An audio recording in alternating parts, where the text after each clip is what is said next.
A big thank you to Squarespace for sponsoring this week's video, but more on that later. So this is the story of how our family converted a rusty old bale wagon into a mobile chicken coop.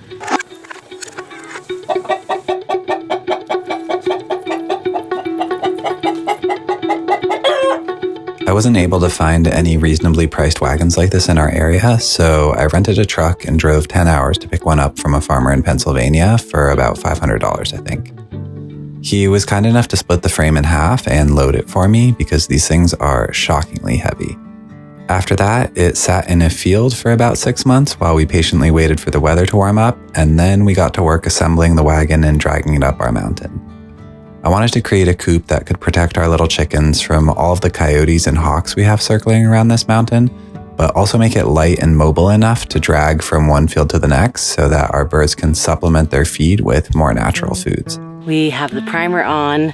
I don't know what Lee's plan is for building the coop, but I know that he has one, and I honestly am just so excited to get animals up here. I feel like it's been something that Lou and I have been dreaming about for a while. We weren't sure if we were like ready to take the leap, and it just really feels right now. Like we spend all of our time at the land, so it used to be kind of like, like do we want to get animals? Like how are we going to take care of them if we leave? And then we realized we literally never leave, and we have plenty of friends up here who would be happy to come by and watch chickens for a weekend if we do feel the need to skip town for a bit. And so yeah, just the thought of waking up with Max and going down to feed the chickens, and then like one day when they get bigger to have eggs just right on the property. Yeah, it feels like taking a step towards self-reliance in like the best way possible for us. Hopefully we can get pigs and sheep and other animals too. I don't know about this summer, but I definitely like feel the land coming to life, even with just like this little part of the first project started.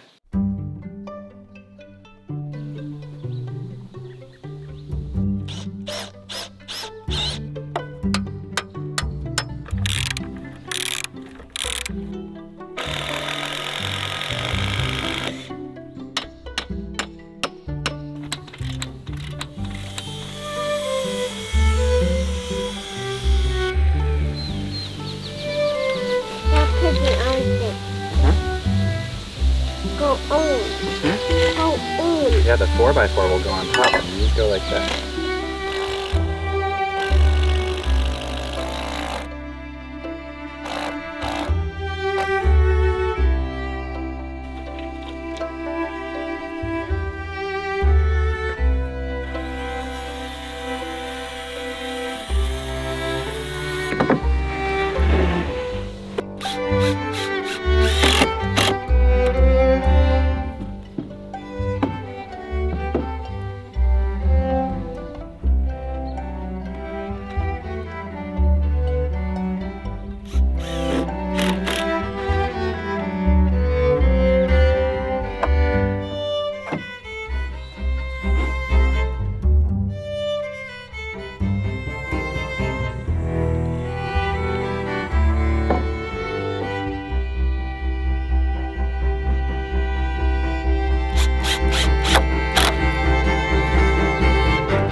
So even though what I'm building is technically going to be a chicken coop, at least for now, what I'm secretly doing is testing out materials for our house build, because I'm thinking of building our house with basically the exact same materials that I'm building this chicken coop with. So even though it's kind of a fancy way to build a chicken coop, it's a very affordable way to test out materials for a house before you make a costly mistake at a way bigger scale. I've never worked with the zip system before, so I wanted to try that and see how it is.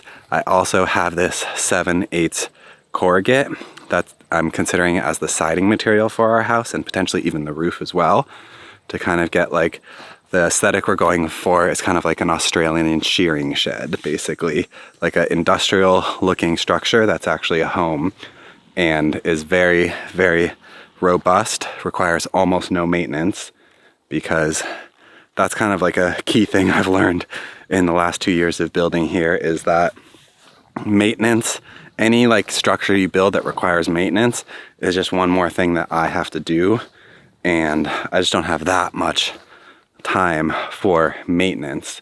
I want to be using my time for other stuff.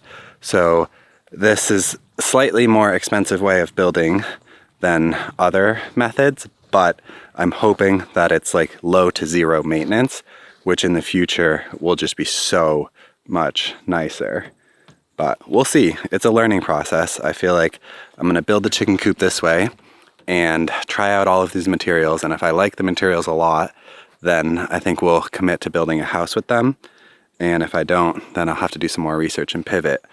But it's really nice to figure out exactly what like I like to build with when I'm working either alone or with our friend Noah, or like 1 or 2 people, because I feel like construction materials are typically designed for teams of professionals to install and use, and that's just not how I build right now. So obviously I would need to think a little bit more carefully about the materials I choose. It's also interesting because you want to think about like, what is the process of building with the materials? How much work is that? How much do the materials cost? How do I get them up here? But then it's also, how long do the materials last? Will I have to do any maintenance work on them? This metal siding, I'm hoping, is a zero maintenance product, basically. Whereas if we did something that needed to be painted, that would require me to do a lot of work to maintain it, even if it only means painting it every like 15 or 20 years. It's still a huge project to paint a house. So yeah, we'll see. It's a big learning process. Nothing is off limits. I'm open to changing my mind about literally every single part of it. It's just nice when you're researching materials to actually try them out in a real way. And then now we'll have like a miniature house, and we can also see right away how it's performing. You get a pretty good idea like almost immediately if the materials are working in the way you thought they would, especially with all of the rain we have up here.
So I'm in the process of moving the chicken coop, and it is not that easy.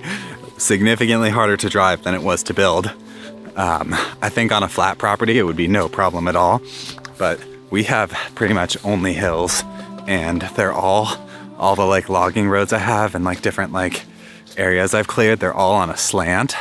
Look at how close we got to this tree.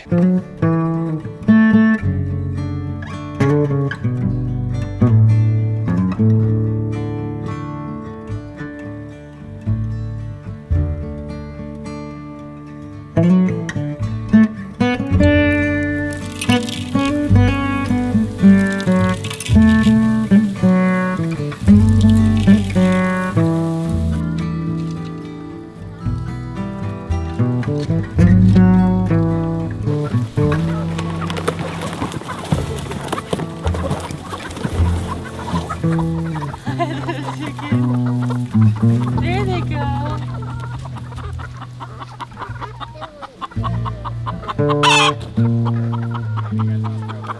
Yeah, let's give them some food. Do we have any?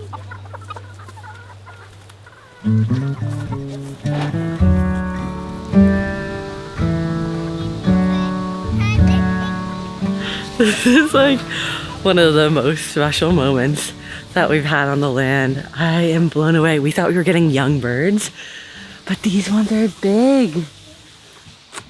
They must have just been older than... It's kind of like a funny thing when you talk to farmers. Everything is so relative and happening so quickly, and we did it. We got chickens, so we got 30 chickens. And I thought we were gonna be getting like really young birds, but these, apparently they're already, some of them are already laying. So it's just, you know, me and my 30 chickens. It's so surreal. We just went to a farm like 20 minutes away. It's honestly kind of emotional. It's just like so beautiful. I feel like we've both been craving more life up here on the land. And the garden was like such a special treat, but to have this amount of animals and just to be like kind of like breaking into new ground. Like we hope to have tons of animals on the land, and now the chicken coop is active. And I just can feel like as they're settling in so quick, they're already pecking around, and Max is gonna have the chance to grow up alongside all these animals. And I think that's just such a special gift that he has. They aren't like a specific breed or anything like that. It's just a woman up here who's had chickens for a long time, and so she just tries to keep cold, hardy birds. So, okay, Max, we want to make sure the birdies don't come out. Hey, chickies. Oh my gosh. Smells like a barn in here. Max, there's an egg. Hi, chickies. Oh, they're a little nervous. But we have one egg. Our first egg! Max, did you see? It's really dirty. It's got chicken poop on it. Because they pooped on it. We'll have to wash it, but then we can eat it. Look at all of our friends. Did you dream of chickens? Yeah. Yeah. You dreamed of that chicken?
Come here, little chicken.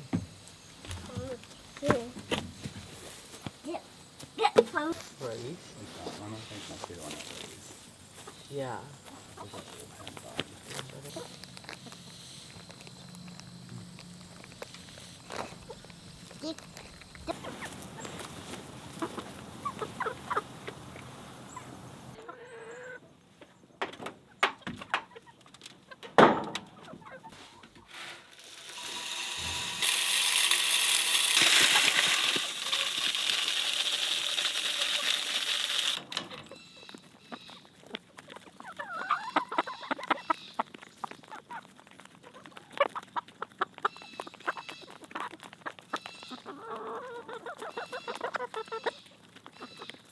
I just realized it's been a couple days since I collected eggs. I think yesterday I forgot. So we'll see how many we have. This could be a fun little measurement.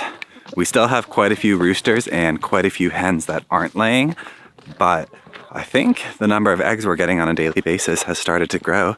We can go take a look and do a quick little tour of the coop.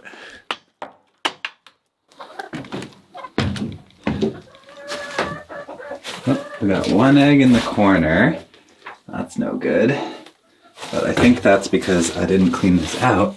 Look how many eggs we got. Holy moly.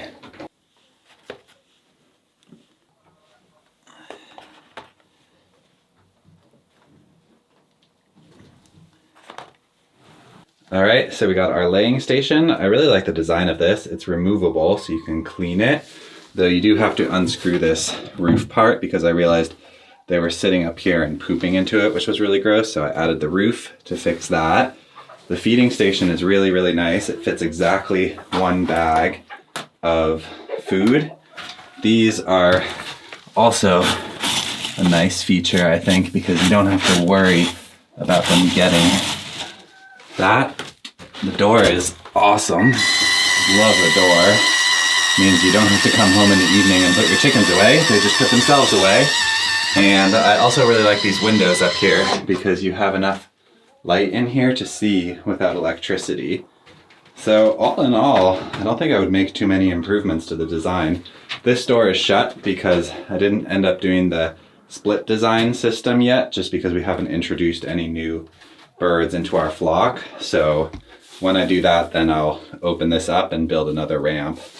But otherwise, yeah, pretty happy with this coop build. So I just realized the one thing I would love some advice on is watering systems that don't freeze, don't require constant cleaning, and also don't need electricity, ideally, because water has actually been the most annoying part of this entire process, just because I have to go either to the springs, fill up jugs, bring it to the coop, or to the generator, turn the generator on for the well to work, and then fill up the things over there. And the chickens seem to get their water dirty so quickly. So yeah, if anyone has any experience with different watering techniques in an off-grid setting, definitely leave that in the comments. Yeah, thank you so much for all your help, and a big thank you to Squarespace for sponsoring this week's video. I put together a quick sign-up page for Dana's upcoming new cookbook project.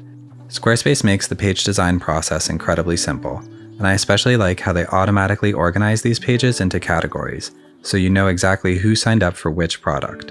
And you can even automate the email responses so that they go out on a certain timeline. The new layout tools have gotten so seamless and responsive that building pages like this is something I can literally do in minutes, not hours. Best of all, being able to preview how the page will look on mobile devices is key, because it allows you to go back and forth between layouts until you find a good compromise for the widest range of formats, especially since more and more of our traffic these days is mobile. If you'd like to check it out for yourself, head to squarespace.com/wildweroam for a free trial and 10% off your first purchase of a website or domain.